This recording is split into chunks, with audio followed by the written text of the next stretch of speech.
Wush! Proyek ambisius ini saking cepatnya, nggak terasa utangnya membengkak segini banyak. Ditulis oleh Widodo SP. Sejak awal, proyek kereta api cepat Wush memang diprediksi akan mendatangkan kerugian. Biaya investasi untuk pengadaan proyek ambisius ini tak hanya terlalu besar, tetapi juga akan membebani negara karena biaya balik modalnya yang lama, plus membuat utang negara membengkak. Ini belum termasuk efisiensi perjalanan dari sisi penumpang. Karena meskipun tampak memangkas waktu untuk perjalanan awalnya, tetapi penumpang masih harus berpindah ke transportasi feeder kalau mau ke Bandung. Kok bisa ya?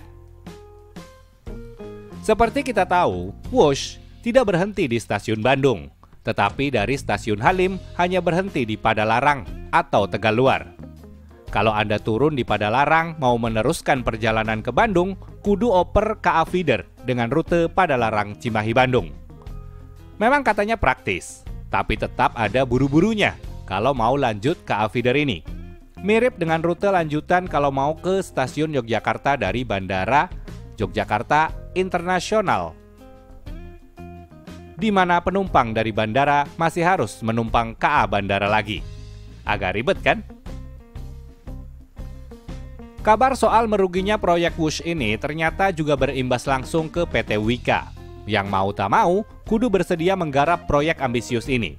Lalu sekarang merugi hingga kisaran 11 ribuan %. Gila kan ya?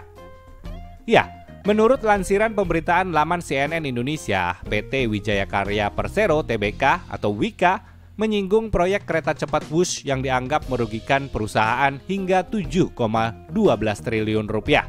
Atau membengkak 11.860% jika dibandingkan kerugian bersih yang dialami Wika pada 2022, yang hanya berada di kisaran angka 59,59 miliar rupiah. Direktur Utama Wika, Agung Budi Waskito, mengatakan, perusahaan memang harus menghadapi beban bunga yang tinggi. Akan tetapi, kerugian Wika lainnya disebabkan oleh PT Pilar Sinergi BUMN Indonesia (PSBI). PSBI adalah anak usaha PT Kereta Api Indonesia Persero, selaku pemilik mayoritas saham PT Kereta Cepat Indonesia Cina (KCIC), yakni mencapai 60%, sedangkan 38% saham Wika. Angka kisaran 59 miliar terus melonjak 7,12 triliun tuh, gila-gilaan loh. Beban utang yang harus ditanggung oleh pemerintah. Bukan. Maksudnya, oleh rakyat Indonesia secara tak langsung. Kondisi yang miris ini diperparah dengan fakta bahwa tak semua masyarakat, terutama mayoritas yang berdompet cekak, bisa ikut merasakan sensasi menaiki Wush, yang kabarnya saking cepatnya sampai membuat penumpang nggak sadar kalau hasil proyek yang mereka naiki itu suaranya di alam bawah sadar mungkin terdengar duit, utang, duit, utang. Dengan rute jarak pendek, juga tak langsung ke pusat kota, diyakini juga menjadi faktor lain yang memperlemah kemampuan membayar kembali dari hasil penjualan tiket Wush. Selama ini, mungkin penumpang hanya tergoda faktor prestis ketika memilih menumpang Wush daripada kereta lain yang tak kalah adem dan nyaman, tapi bisa langsung menuju ke stasiun Bandung. Ya, semoga dengan fakta utang yang kudu ditanggung Wika sebesar 7 triliun itu bisa menyadarkan RI 1 dan seluruh jajaran petinggi di sana, siapapun itu, agar segera mengambil langkah strategis dan solutif agar beban keuangan negara berkurang dalam kasus utang proyek kereta cepat Wush ini. Boleh sih utang buat investasi masa depan, tapi asalkan boten bendol buri alias tidak memberatkan di kemudian hari.